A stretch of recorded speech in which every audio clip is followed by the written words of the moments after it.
Assalamualaikum warahmatullahi wabarakatuh. Yang terhormat Bapak Ahmad Abdullah Zawawi sebagai dosen pengampu mata kuliah Manajemen Mutu Terpadu pada kelas 2024B dan juga teman-teman dan rekan-rekan saya yang saya banggakan dan saya hormati. Mohon izin di sini kami dari kelompok 4 akan menyampaikan materi Manajemen Mutu Terpadu mengenai konsep dan praktik MMT di Indonesia. Sebelum pematerian, maka izinkan kami untuk memperkenalkan diri kami terlebih dahulu. Bisa saya mulai dari diri saya sendiri. Yang pertama, saya Azizah Lailatu Syifa dengan 3 digit terakhir 178. Perkenalkan, nama saya Giza Mardiana Nur Afisa dengan NIM 3 digit terakhir 079. Saya Ilyas Adi Saputra dengan NIM 182. Saya Nur Ainia dengan NIM 3 digit terakhir 184. Baik, setelah pemaparan materi, setelah sesi pengenalan diri, maka kita akan lanjut ke sesi pemaparan materi. Waktu dan tempat kami persilahkan.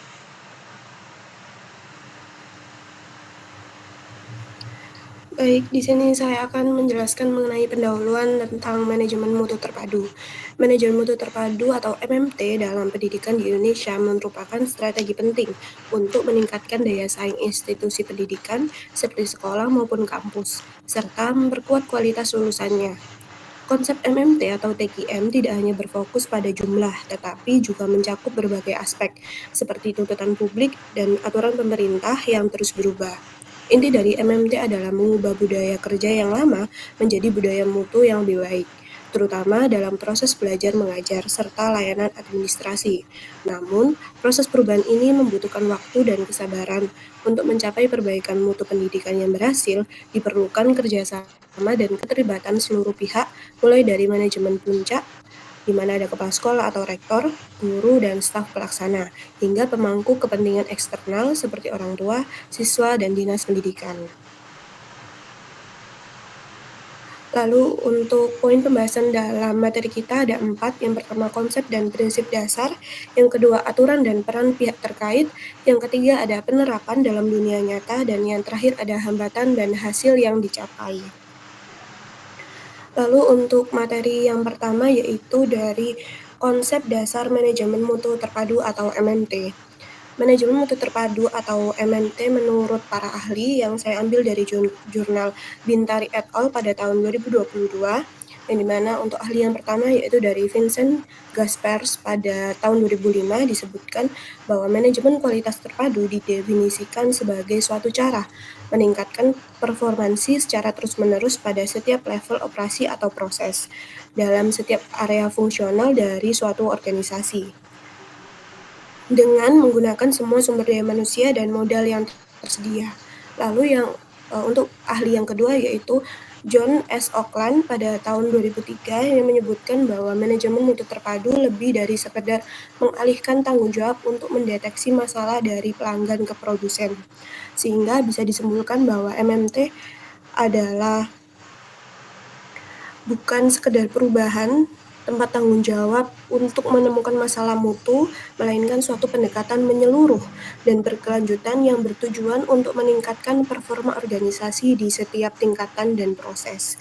Lalu menurut Arcaro dalam jurnal Sutarto nomor tahun 2015, di dalam pendidikan menyebutkan ada 5 pilar utama MMT, yaitu yang pertama fokus pelanggan, yang kedua keterlibatan penuh, yang ketiga pengukuran, yang keempat komitmen, dan yang terakhir yaitu perbaikan berkelanjutan. Untuk yang pertama yaitu fokus pelanggan atau customer focus, yaitu institusi pendidikan harus mengerti dan memenuhi bahkan melebihi ekspektasi pelanggan seperti siswa, orang tua, dan masyarakat serta pemerintahan. Dari pemerintahan dapat berupa kebijakan pendidikan khususnya kurikulum nasional untuk mengetahui harapan siswa, orang tua, dan masyarakat. Sekolah dapat melakukan pertemuan misal dengan cara diskusi grup, survei, atau wawancara. Yang kedua yaitu keterlibatan secara penuh, di mana keterlibatan atau partisipasi total seluruh warga sekolah untuk secara bersama-sama terlibat, bertanggung jawab, dan berfokus pada program peningkatan mutu. Yang ketiga ada pengukuran, Pengukuran di sini untuk mengukur capaian mutu yang diprogramkan dilanjutkan dengan analisis dan evaluasi capaian mutu. Bila mutu sebuah institusi telah tercapai, maka perlu dirancang peningkatan mutu untuk periode selanjutnya. Namun, bila mutu belum tercapai, maka lembaga perlu merevisi rancangan programnya. Siklus pengukuran dan evaluasi ini perlu dilakukan sesuai siklus tahunan rencana pengembangan sekolah atau RPS.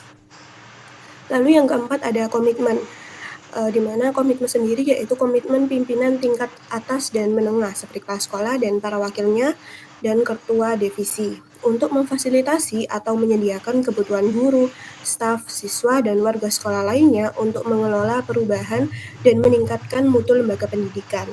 Dan yang terakhir yaitu perbaikan berkelanjutan dan berkesinambungan. Untuk melakukan perbaikan ini menuntut komitmen semua pihak, terutama pengelola, untuk melakukan pelatihan atau pengembangan kapasitas warga sekolah untuk dapat melakukan perbaikan capaian mutu selaras dengan program yang telah ditetapkan di dalam RPS. Lalu lanjut pada materi prinsip dasar manajemen mutu terpadu atau MMT, disebutkan menurut yaitu Bintari et al. Pada tahun 2022, prinsip-prinsip manajemen mutu terpadu itu ada 3 poin. Yang pertama yaitu dari manajemen. Isi dari komitmen dari manajemen sendiri yaitu rencana, di mana ada arahan atau konsep.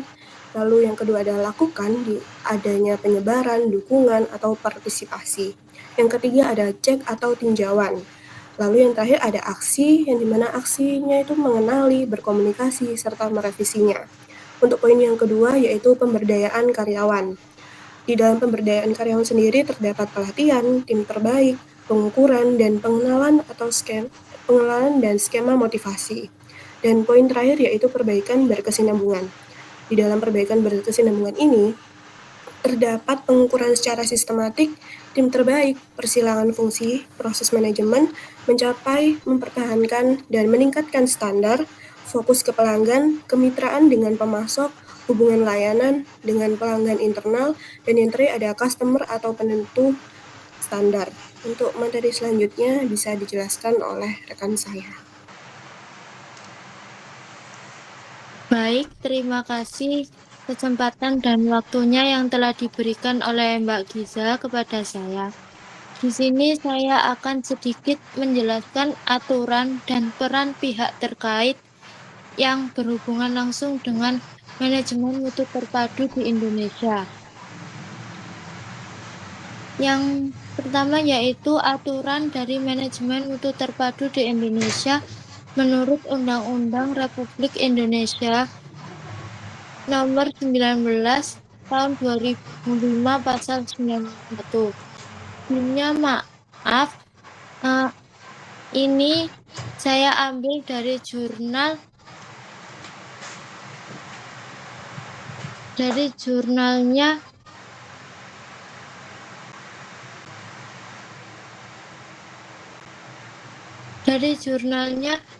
Bapak Unang Sodikin pada tahun 2024, yang dimana ini Undang-Undang Republik Indonesia Nomor 19 Tahun 2005 Pasal 91 ini menjelaskan tentang sistem pendidikan nasional, yang dimana ini pendidikan nasional di Indonesia ini mengatur hak dan kewajiban warga negara dalam pendidikan, fungsi dan tujuan, di mana pendidikan ini harus ditempuh oleh siswa atau warga di Indonesia, baik formal, non-formal ataupun informal.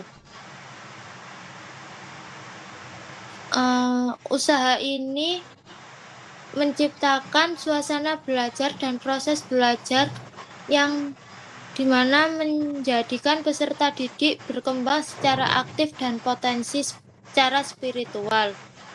Yang selanjutnya yaitu menurut Permendiknas Nomor 63 Tahun 2009,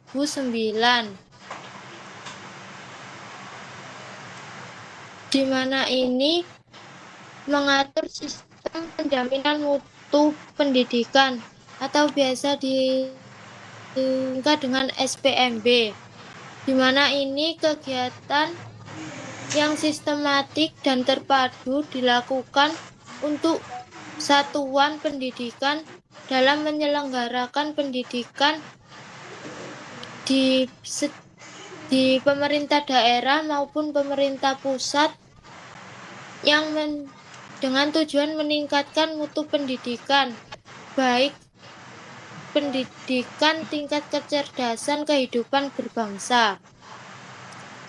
Yang selanjutnya yaitu Undang-Undang Nomor 20 Tahun 2003, di mana ini landasan hukum utama sistem pendidikan nasional di Indonesia yang mengatur hak dan kewajiban warga dalam berpendidikan, baik formal, non-formal maupun informal. Selanjutnya yaitu peran dari pihak terkait. Di sini menurut Zulaika pada tahun 2022 ada 4 peran yang terikat dalam manajemen mutu terpadu. Yang pertama yaitu tenaga pendidik, yang kedua guru, yang ketiga orang tua, yang keempat masyarakat. Tenaga pendidik ini bertanggung jawab besar dalam menjamin mutu pendidikan di Indonesia.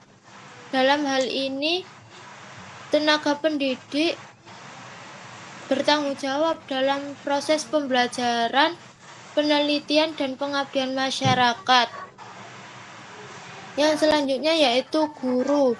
Guru yaitu kunci utama dalam proses pembelajaran, terutama di pendidikan dasar atau menengah. Kualitas guru ini juga mempengaruhi akreditasi sekolah. Yang selanjutnya yaitu orang tua. Orang tua ini berperan aktif dalam narah hubung antara siswa dan guru di lingkungan rumah, di mana ini orang tua juga narah hubung dalam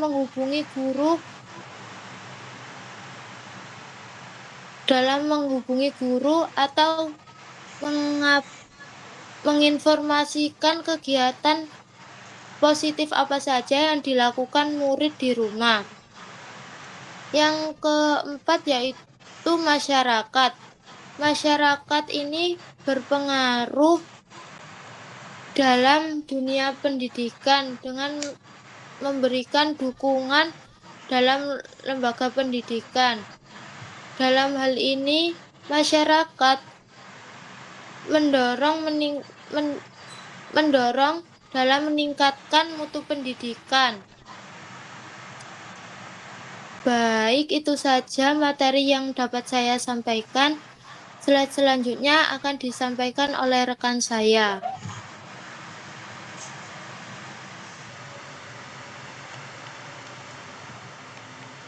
Baik, terima kasih atas kesempatannya.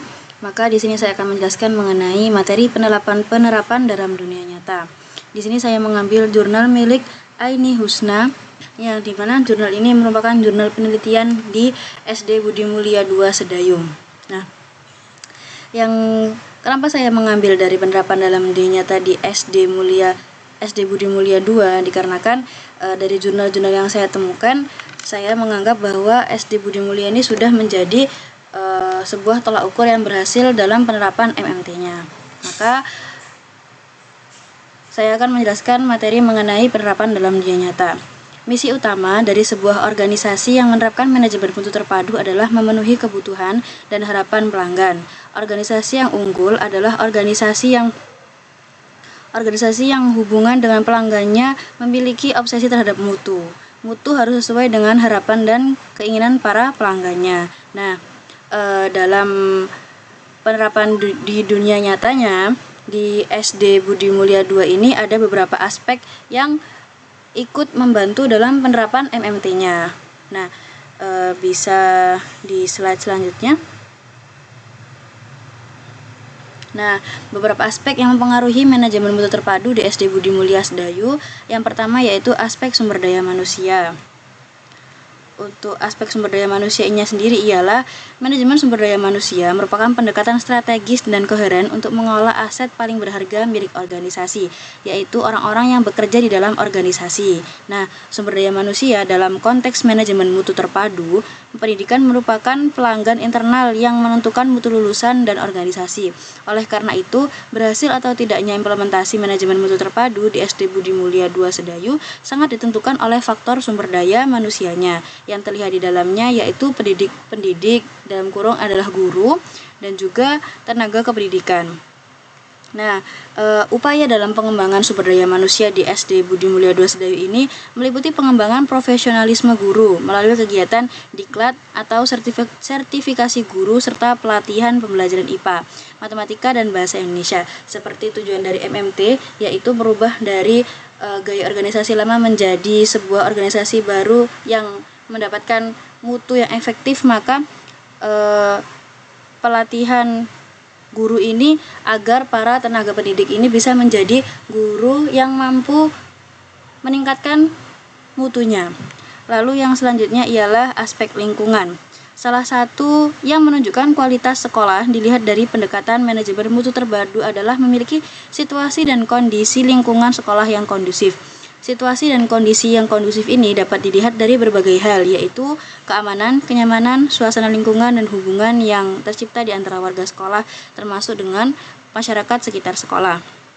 Nah, untuk lingkungan yang ada lingkungan yang ada di SD Budi Mulia II Sedayu ini bisa dibilang cukup strategis dikarenakan untuk lembaga pendidikan karena lokasinya tuh jauh dari kebisingan. Jadi anak-anak di dalam SD Budi ini bisa belajar dengan nyaman tanpa adanya kebisingan. Semisal kalau ada sekolah di sebelah jalan kan kita bisa kurang fokus dikarenakan ada suara truk atau suara kendaraan lainnya. Tapi dikarenakan SD Budi Mulia ini di dalam sebuah perkampungan, jadi SD Budi Mulia ini untuk lingkungannya bisa dibilang sangat membantu dalam pembelajaran. Nah, sesuai dengan jurnal ini tadi, SD Budi Mulia II Sedayu ini sudah memenuhi ketentuan dalam hal ketersediaan ruang kelas. Berdasarkan Peraturan Menteri Pendidikan Nasional Nomor 24 Tahun 2007 tentang standar sarana dan prasarana, jumlah ruang kelas sama dengan jumlah rombongan belajar dengan luas minimal 42 meter persegi dan pencahayaan dan juga ventilasi dalam ruangan kelas bagus dan terang. Nah, ada kelemahan dari SD Budi ini yaitu masih ada beberapa ruang kelas yang kondisinya kurang memadai. Namun dari hasil wawancara yang dilaksanakan oleh Aini Husna untuk menyelesaikan jurnal penelitiannya ini, orang tua dari para murid di SD Budi ini merasa sudah sangat cukup dengan fasilitas yang ada pada SD Budi, dikarenakan memang meskipun ada beberapa fasilitas yang kurang, tapi dari SD Budi ini sendiri terus menerapkan untuk memperbaiki terus-menerus dari aspek lingkungan agar para peserta pembelajaran ini melakukan pembelajaran dengan baik. Lalu yang selanjutnya ialah aspek proses. Proses pembelajaran adalah terjadinya interaksi antara siswa dengan guru yang didukung oleh perangkat lain sebagai bagian dari keberhasilan pencapaian pembelajaran. Sedangkan belajar adalah suatu proses yang menyebabkan perubahan tingkah laku yang bukan disebabkan oleh proses pertumbuhan dan bersifat fisik, sikap, dan lain-lain. Untuk penerapan manajemen mutu terpadu di SD Budi Mulia II Sedayu dilakukan melalui beberapa tahap. Nah, di aspek proses ini ada beberapa tahapan juga di dalamnya.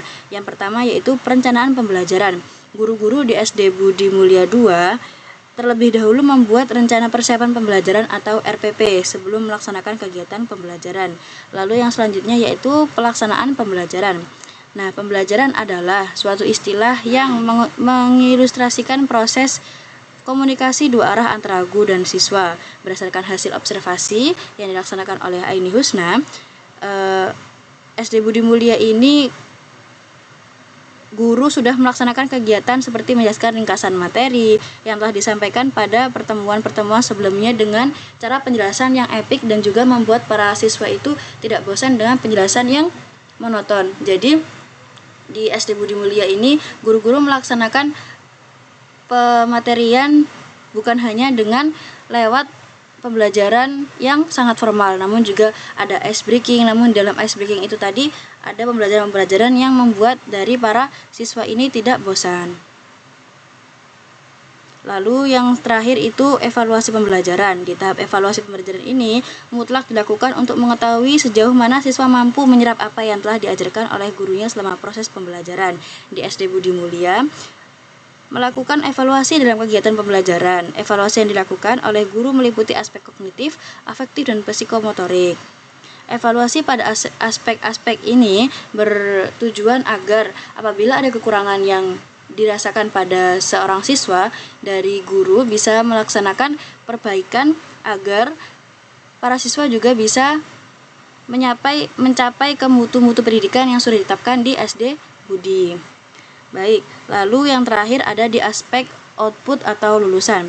SD Budi Mulia 2 Sedayu menginginkan output atau lulusannya memiliki prestasi akademik dan non-akademik yang sesuai dengan minat dan bakatnya. Untuk mencapai hal itu dilakukan melalui 2 jalur, yaitu jalur intrakurikuler dan ekstrakurikuler dengan melalui proses yang baik dan berkualitas. Dunia pendidikan akan menghasilkan produk yang baik dan berkualitas. Nah, sebenarnya ada satu aspek lagi yang ada pada jurnal milik Aini Husna, namun dikarenakan kesalahan saya jadi belum tertulis di PPT. Aspek yang pertama yaitu aspek proses. Aspek yang pertama itu ialah aspek layanan. Nah, aspek layanan ini misi utama dari sebuah organisasi yang menerapkan manajemen mutu terpadu adalah memenuhi kebutuhan dan harapan pelanggan. Nah, di SD Budi ini pelayanan yang dilaksanakan kepada siswa dan juga orang tua siswa ini bisa dibilang sangat-sangat mencukupi dikarenakan layanan fisik dan non fisik yang baik dan juga memadai tidak akan optimal tanpa sumber daya manusia yang baik. Nah, dikarenakan sumber daya manusia dari SD Budi ini sudah baik, jadi di aspek layanannya juga bisa dibilang baik juga. Dan itu divalidkan dengan hasil wawancara pada jurnal milik Aini Husna tadi menunjukkan bahwa para orang tua puas atas layanan yang diberikan sekolah, baik itu layanan fisik maupun non fisik, serta layanan dari guru dan karyawan yang berkualitas di sekolah. Di sisi lain, mereka juga berharap ada perbaikan yang terus-menerus dari sekolah dalam hal layanan kepada siswa. Jadi, mungkin para orang tua ini merasa ada sedikit kekurangan dalam pelayanan dalam siswa, mungkin dikarenakan ada kurangnya perbaikan di aspek prosesnya tadi, ataupun di aspek lingkungan yang dimana pasti ada kekurangan seperti ruang kelas itu tadi. Nah, baik. Lalu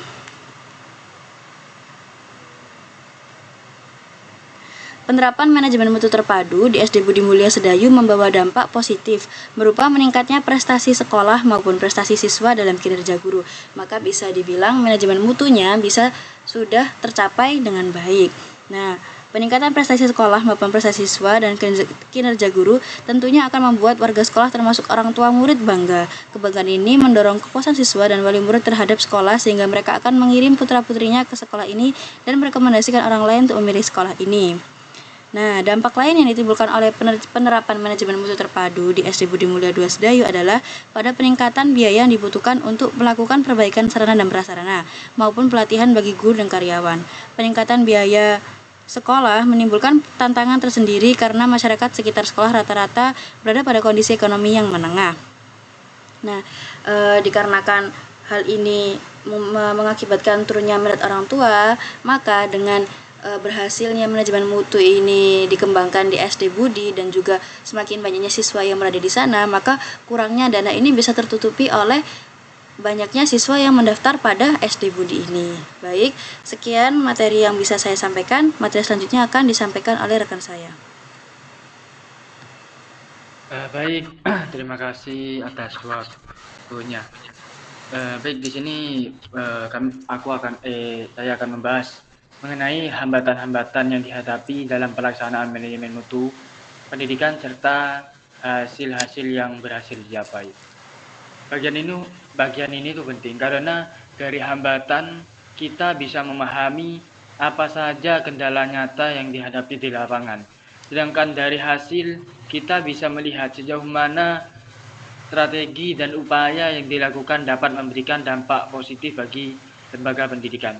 Baik, yang pertama, mari kita lihat dari sisi hambatan. Ada beberapa poin utama. Yang pertama, kurangnya sarana dan prasarana. Banyak sekolah yang masih menghadapi keterbatasan fasilitas, baik itu ruang kelas, laboratorium, perpustakaan, maupun teknologi pembelajaran. Sarana yang minim tentu sangat berdampak pada proses belajar mengajar yang kurang optimal. Yang kedua, kurangnya partisipasi stakeholder. Stakeholder pendidikan tidak hanya guru dan siswa, melainkan juga orang tua, komite sekolah, masyarakat, hingga pemerintah. Jika salah satu pihak kurang berperan aktif, maka implementasi program mutu tidak bisa berjalan secara maksimal. Yang ketiga, keterbatasan sumber daya finansial. Masalah pendanaan adalah hal yang klasik dalam dunia pendidikan. Banyak program perbaikan mutu yang tidak bisa terlaksana secara penuh karena data terbatas. Misalnya, pengadaan alat pembelajaran modern atau pelatihan guru yang sering terkendala biaya. Yang keempat, budaya organisasi yang masih belum cukup mendukung. Ini terkait dengan pola pikir, kebiasaan, dan nilai yang dianut oleh seluruh anggota sekolah. Jika budaya mutu belum tertanam, maka perubahan seringkali terhambat. Misalnya, ada resistensi terhadap inovasi atau kurangnya disiplin dalam menjalankan standar mutu. Baik, untuk hasil yang ingin dicapai, yang pertama itu peningkatan kualitas layanan dan prestasi sekolah.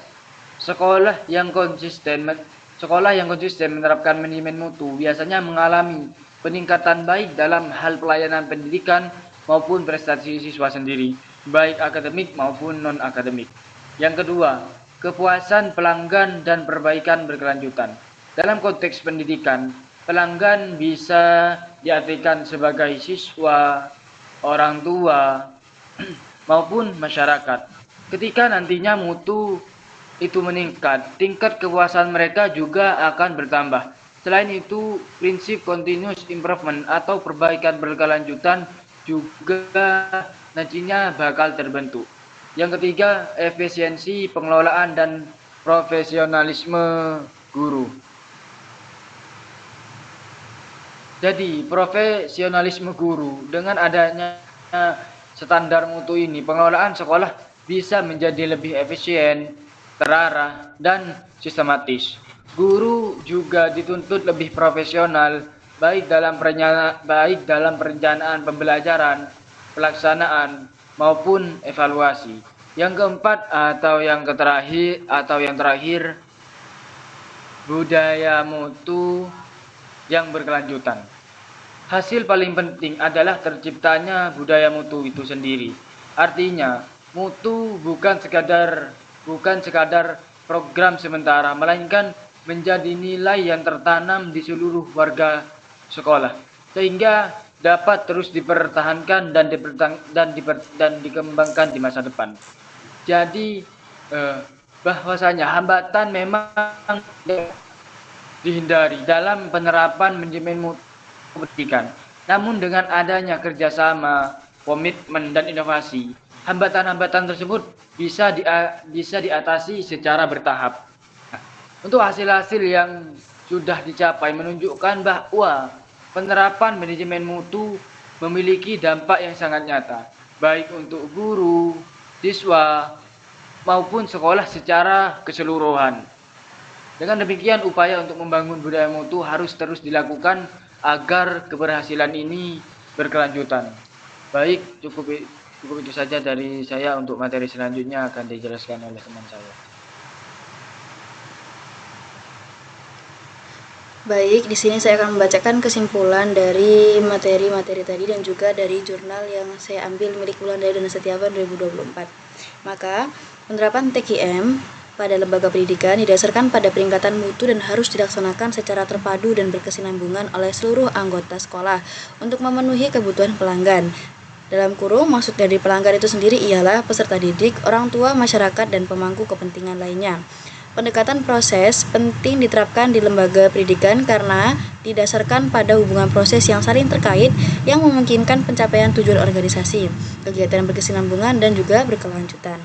Baik, sampai di sini sesi pematerian milik kelompok 4. Apabila ada kesalahan kata, kami dari kelompok 4 mohon maaf sangat, dikarenakan apabila ada kesalahan yang tidak sengaja kami perbuat, kami dari kelompok 4 memohon maaf sebesar-besarnya dan juga terima kasih karena telah melihat video materi milik kami hingga akhir.